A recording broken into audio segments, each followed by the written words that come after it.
అందరికీ నమస్తే, welcome to Anu's kitchen. ఈరోజు చికెన్ కుర్మా రెసిపీ తయారు చేసాను.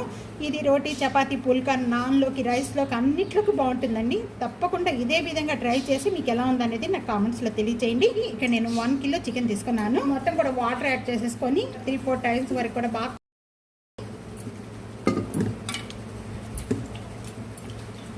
ఈ విధంగా చికెన్ బాగా క్లీన్ చేసుకున్న చికెన్ సైడ్ పెట్టేసుకుందాము. చికెన్ కుర్మాలో మసాలా తయారు చేసుకోవడానికి ఇక్కడ మిక్సీ జార్లో స్టార్ అండి, ఒక దాల్చిన చెక్క, 5 లేక 4 లవంగాలు, పత్రిలో ఒక హాఫ్ 3 యాలకులు, ఒక హాఫ్ టేబుల్ స్పూన్ ఈ సాజీరా లేకపోతే జీరా కూడా యాడ్ చేసుకోవచ్చు. జాజికాయ ఇంత చిన్న పీస్ తీసుకోండి, ఎక్కువగా తీసుకోవద్దు.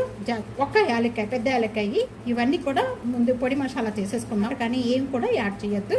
ఇక్కడ ఈ మిక్సీ పట్టుకున్న ఈ మసాలా పౌడర్ అంతా కూడా, పొడి మసాలా పౌడర్ అంతా ఒక బౌల్లోకి యాడ్ చేసేస్తాను. మొత్తం కలిపి 1 టేబుల్ దీన్ని సైడ్ పెట్టేసుకుందాం. సేమ్ మిక్సీ జార్లో నేను 7 బాదం పప్పు తీసుకున్నాను. ఈ బాదం పప్పు ప్లేస్లో మీరు జీడిపప్పు కూడా యాడ్ చేసుకోవచ్చు. మరి ఎండు కొబ్బరి కొద్దిగా ఇవి చిన్న చిన్న పీసెస్గా కట్ చేసేసుకో. అలాగే ఇక్కడ 1 టేబుల్ స్పూన్ గసగసాలు యాడ్ చిన్న చిన్న పీసెస్గా కట్ చేసుకొని వేసుకుంటే మిక్సీ లేకపోతే తురిమైనా వేసుకోండి. అక్కడ ఎండి కొబ్బరి యాడ్ చేసుకోవాలండి, పచ్చి కొబ్బరి కాదు. ముందు అనేది వాటర్ యాడ్ చేసుకోవద్దు. ఇది ఒకసారి తిప్పుకున్న తర్వాత పౌడర్ అయిన తర్వాత వాటర్ యాడ్ చేసుకొని కొద్దిగా పేస్ట్గా చేసుకోవాలి. చూస్తున్నారా, మొత్తం కూడా ఇదే విధంగా పౌడర్గా చేసుకోవాలండి. మొత్తం వాటర్ అనేది యాడ్ చేశారంటే గసగసాలు నలగవన్నమాట. ఈ విధంగా చేసిన వెంటనే కూడా కొద్దిగా వాటర్ యాడ్ చేసుకుందాము కదా. ఇక్కడ ఇంత చిన్న కప్తో వాటర్ యాడ్ చేస్తున్నానండి. ఇక్కడ వాటర్ యాడ్ చేసుకొని మొత్తం కూడా పేస్ట్గా చేసుకొని పక్కన పెట్టేసుకుందాము. ఇక్కడ వాటర్ యాడ్ చేసిన వెంటనే కూడా ఈ విధంగా మెత్తగా చేసుకోవాలి. గసగసాల పేస్ట్ అంతా కూడా రెడీ అయిపోయింది. ఇక్కడ నేను ఈ సైజు ఆనియన్స్ అనేది ఇక్కడ 2 ఆనియన్స్ తీసుకున్నానండి. ఈ 2 ఆనియన్స్ ఈ విధంగా బాగా సన్నగా కట్ చేసేసుకొని ఆనియన్స్ ఫ్రై చేసుకోవాలి. డీప్ ఫ్రై చేసుకొని ఈ విధంగా మీకు ఈ ఆనియన్స్ ఫ్రై అనేది నేను వీడియో పెట్టాను, కావాలంటే చూడండి. ఎలా చికెన్ కుర్మా ఎలా తయారు చేయాలో చూద్దాం. మసాలాలన్నీ కూడా కలుపుకోవాలి. ఈ బౌల్లోనే మొత్తం కూడా 1 tablespoon ginger garlic paste add చేస్తున్నాను. 1 టేబుల్ స్పూన్ ఇది రోస్ట్ చేసిన ధనియా పౌడర్ అండి. 1 tablespoon garam masala powder, 1/2 tablespoon roast చేసిన jeera powder, 1.5 tablespoon salt add చేస్తున్నానండి. టేస్ట్ చూసి సాల్ట్ తర్వాత అయినా యాడ్ చేసుకోవచ్చు. ఇక్కడ 1 కప్పు పెరుగు, ఇది ఫ్రెష్ పెరిగానండి, పుల్లటి పెరుగు.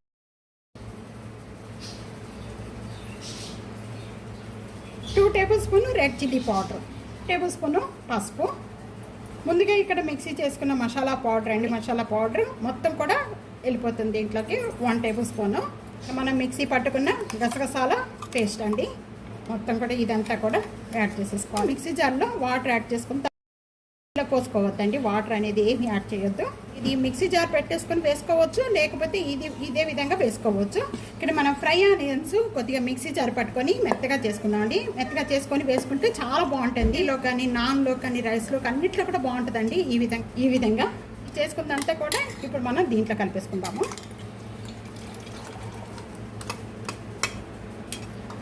ఈ మొత్తం కూడా బాగా పట్టించేసేద్దాం చికెన్కి. ఈ విధంగా చేత్తోనే కలుపుకోవాలండి, స్పూన్ కానీ ఏమీ కాదు. ఇట్లా కలిపితేనే అన్నిటికీ ముక్కలకి మసాలా అంతా కూడా బాగా పడుతుంది. వెంటనే కూడా ఇప్పుడు మనం కుర్మా తయారు చేసుకునే విధానం చూద్దాము. చికెన్ కుర్మా తయారు చేసుకోవడానికి నేను ఇక్కడ ప్యాన్ లో 3 టేబుల్ స్పూన్ ఆయిల్ యాడ్ చేస్తున్నానండి. ఈ ఆయిల్ అంతా కూడా బాగా కాయిపోయింది. కాయిపోయిన వెంటనే ముందుగా మనం ఈ మసాలా అంతా కూడా కలిపి పెట్టుకున్నాం ఈ చికెన్ అంతా కూడా దీంట్లో యాడ్ చేసేసుకోవాలి.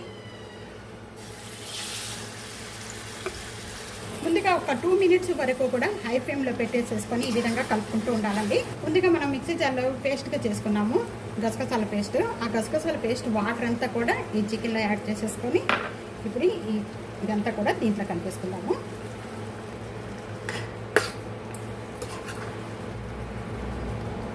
ఇక్కడ 3 మినిట్స్ అయిపోయిందండి. 3 మినిట్స్ అయిపోయింది అని మనకి ఇది చూస్తున్నారు కదా. ఇదంతా కూడా కలర్ కొద్దిగా చేంజ్ అయ్యి పైకి అనేది ఆయిల్ కొద్దిగా తేలుతుందండి. మూత పెట్టేసేసుకొని లో ఫ్లేమ్లో మొత్తం అలాగే ఉడికించేసుకుంటే 15 నిమిషాల వరకు ఉడికించుకోవాలి. 15 లేక 20 నిమిషాలు ముక్క అనేది మెత్తగా పడిపోతుంది. మధ్య మధ్యలో కొద్దిగా కలుపుకుంటూ ఉండండి. కొద్దిగా ఇప్పుడు మధ్యలో ఓపెన్ చేసి మూత చూద్దామండి. ఆయిల్ అంతా కూడా సపరేట్ అయిపోయింది. ఇంకా వాటర్ కానీ ఏమి యాడ్ చేయొద్దు. చికెన్లో వచ్చే వాటర్తో మనం పెరుగు వేసుకున్నాం కదండి, ఆ పెరుగుతోని మొత్తం కూడా బాగా మగ్గిపోతుంది చికెన్. గ్రేవీ పల్స్గా కావాలి అనుకుంటే కొద్దిగా వాటర్ యాడ్ చేసుకున్నాను అంతేగా. నేను 1 కప్ అనేది వాటర్ యాడ్ చేస్తున్నాను. ఈ వాటర్ యాడ్ చేయడం వల్ల చికెన్ అంతా కొద్దిగా బాగా ఉడికిపోతుందండి. 15 మినిట్స్ అయిపోయిన తర్వాత ఇప్పుడు ఓపెన్ చేద్దామండి. ఈ గ్రేవీ అంతా కూడా బాగా చిక్కబడిపోయి ఆయిల్ అంతా కూడా సపరేట్ అయిపోయింది. ఈ విధంగా పైన అంతా కూడా ఆయిల్ అంతా సపరేట్ అయిపోయిన వెంటనే కూడా ఇదంతా ఒకసారి బాగా కలుపుకుందాము. ఈ విధంగా బాగా మెత్తగా ఉడిపోయింది పీస్. నేను ఒక 1/2 టేబుల్ స్పూను కస్తూరి మెంతి ఈ విధంగా మ్యాష్ చేసేసుకొని వేసుకోవాలి. దీంట్లో 1/2 టేబుల్ స్పూను గీ యాడ్ చేస్తాం. 1/2 టేబుల్ స్పూను కొద్దిగా గరం మసాలా పౌడరు, కొత్తిమీర యాడ్ చేసేసుకొని కలిపేసుకొని దించేసుకుందాం. ఇదంతా కూడా ఇలా సర్వింగ్ ప్లేట్లో తీసేసుకుంటాము. చికెన్ కుర్మా ఈ విధంగా తప్పకుండా ట్రై చేయండి. చాలా అంటే చాలా టేస్ట్గా ఉంటుంది. రోటీ, పుల్కా, చపాతీ, నాన్, బగారా రైస్, జీరా రైస్లోకి వీటన్నిటిలో కూడా చాలా బాగుంటుందండి. ఎలా ఉందనేది నాకు కామెంట్స్లో తెలియజేయండి. వీడియో నచ్చితే కనుక ఫ్యామిలీకి, ఫ్రెండ్స్కి వీడియో షేర్ చేసి వీడియోని లైక్ చేస్తూ సబ్స్క్రైబ్ చేసుకోండి. Thank you for watching.